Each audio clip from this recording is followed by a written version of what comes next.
حضرت آدم علیہ السلام کا واقعہ ہمیں یہ تعلیم دیتا ہے، سبق دیتا ہے کہ ہم علم والوں کی عزت کریں، احترام کریں۔ حضرت آدم علیہ السلام کو جب اللہ تعالیٰ نے تخلیق فرمایا، حضرت فرشتوں سے کہا کہ میں انسان کو زمین پر بھیجنے والا ہوں، تخلیق کرنے والا ہوں، تو فرشتوں نے انکار کیا، فرشتوں نے اعتراضات کیے۔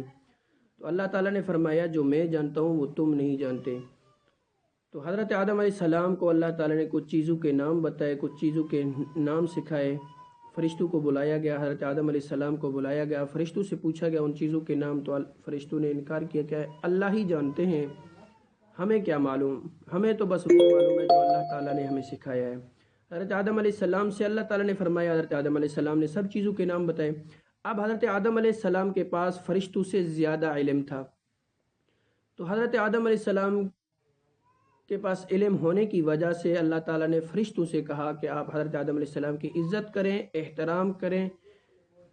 جب فرشتوں نے اس کی عزت کی، احترام کی، تو فرشتے کامیاب ہو گئے۔ شیطان آگ سے بنا ہوا، مرتبے میں اونچا، شیطان نے انکار کیا، علم والے کی عزت کی، علم والے کے احترام سے انکار کیا، تو وہ مردود ہو گیا۔ آج ہمیں بھی چاہیے کہ ہم جتنے بڑے مرتبے میں نہ پہنچ جائیں، ہمیں چاہیے کہ ہم علم والے کی عزت کریں۔ اگر ہم علم والے کی عزت کریں گے، فرشتوں کی طرح کامیاب ہوں گے۔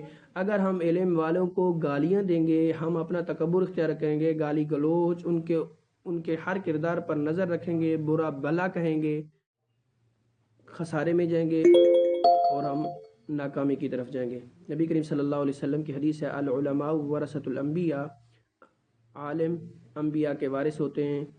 ہمیں چاہیے کہ ہم عالموں کو برا بھلا نہ کہیں، عالموں کی غیبت نہ کریں، عالموں کو گالیاں نہ دیں۔